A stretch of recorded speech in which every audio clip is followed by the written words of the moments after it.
Now, after sending the National Guard into Washington, D.C. to assist with law and order, the US President Donald Trump is floating the idea of doing the same thing in Barack Obama's hometown of Chicago. Have a look. As you all know, Chicago's a killing field right now, and they don't acknowledge it. And they say, we don't need him, freedom, freedom. He's a dictator, he's a dictator. A lot of people are saying maybe we like a dictator. I don't like a dictator. I'm not a dictator. I'm a man with great common sense, and I'm a smart person.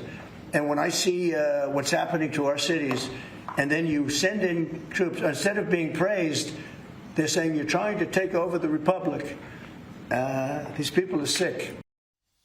Yeah, it's true. The Democrats always make it about Donald Trump. I suppose Donald Trump does too. But the issue here is law and order. And I asked our US analyst Kristin Tate whether the Chicago move could really happen. I sure hope it is. Look, this embracing we are seeing by so many Americans right now to Trump's federal takeover of these cities, or potential federal takeovers, is a response to persistent public disorder. American cities have become an embarrassment, Chris. And it's one of the reasons families in particular are emptying out of these big cities that are dangerous, like Chicago. They don't want to live there anymore. Yeah, of course, Chicago, the fourth or fifth biggest city in the US. It's in Illinois. Here's what the Democrat governor of Illinois has had to say. We're very pleased about the progress that we're making. I know that I live rent-free in the president's head, and I wish he would spend some time in Chicago so that he could see what a lovely city we have. Governor, quick follow-up. What do you do if the National Guard is activated and comes here? It seems extraordinary, Kristin. He seems in denial. Everybody knows that Chicago's a lovely city. They also know that if you get away from the safe parts, it's very dangerous. The statistics bear that out. Of course. In 2013, the city recorded 617 homicides. These cities are such great shining symbols of American greatness, and we are letting them be destroyed. We need strong leadership in these places, and if the local leaders can't figure it out, we're going to need someone like Trump to go in there and fix their mess. OK, let's talk about patriotism. The president wants new laws to prosecute people for burning the American flag. Here's what he's got to say. You burn a flag, you get 1 year in jail. You don't get 10 years, you don't get 1 month. You get 1 year in jail, and it goes on your record. And you will see flag burning stopping immediately.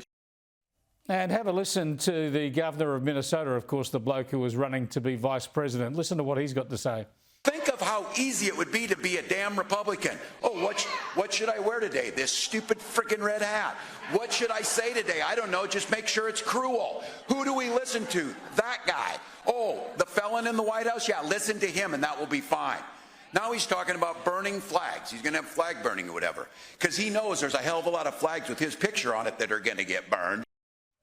Kristin, they don't get it, do they? They really don't. It seems that Tim Walz has mastered the fine art of speaking liberal buzzword. I think he spent too much time around Kamala Harris. But yes, they truly don't get it. I am all for this idea of Trump's burning the American flag. It's a blatant assault on what our nation stands for. That flag represents the blood shed by generations of brave men and women who fought to preserve our freedoms and our way of life.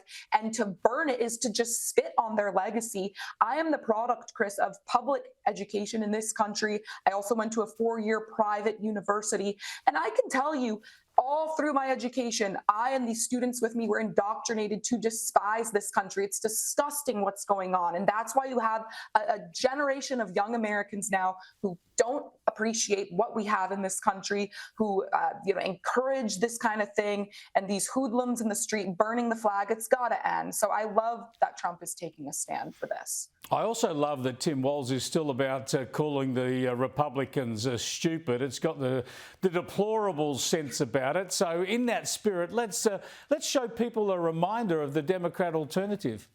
I've become friends with school shooters. I can imagine what can be and be unburdened by what has been.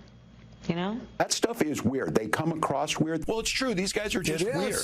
But we're not afraid of weird people. We're a little bit creeped out, but we're not afraid. There is great significance to the passage of time in terms of what we need to do to see the moment in time in which we exist and are present. Give me a break. Kamala Harris and Tim Walz, the anti-stupid people in politics, give me, they are the opposite. They are the opposite. Let's quickly get on to Donald Trump and international affairs. He's got a bit testy when talking about Vladimir Putin. Have a look. Every conversation I have with him is a good conversation, and then unfortunately a bomb is loaded up into Kiev or someplace, and then I get very angry about it. I think we're going to get the war done. It's tough. Yeah, frustration with Vladimir Putin there, and also no word yet on when Vladimir Putin is going to have his long-heralded summit with the Ukrainian President Volodymyr Zelensky. Have a look. Why do you think President Putin is so reluctant to meet with President Zelensky? Because he doesn't like him. He doesn't like him. You know, they don't like. I have people I don't like. I don't like to meet with them. Sometimes I do like to meet with people I don't like. So how do you get them together? They don't like each other, really. Yeah, fascinating insights there, Kristin, but the pressure's on, isn't it? I mean, Trump's got to deliver this summit. He promised it. He's got to try and make it happen. And if Putin keeps stalling, then he's going to have to get tougher with Russia. You're right. Trump has finally met his match in terms of ego. Donald Trump and Vladimir Putin, they both have extremely big egos. And unfortunately, Putin in this equation with Zelensky holds almost all of the cards. I mean, Zelensky is almost irrelevant here. It's all about Putin and Trump. And Trump has tried the tactic of trying to be friendlier with Putin, you know, keeping the lines of communication open. It's worked a little bit, I guess, in terms of getting Putin to the table.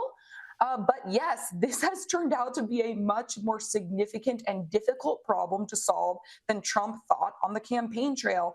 And now it makes him look a little bit weak. I have to admit that he hasn't solved this problem as fast as he promised he could. So he needs to try some different tactics here. He sure does. Sure does. He's got to crack down on Russia and money talks. That might be the first step. Thanks for joining us again, Kristin. We'll catch you next week. Thank you, Chris.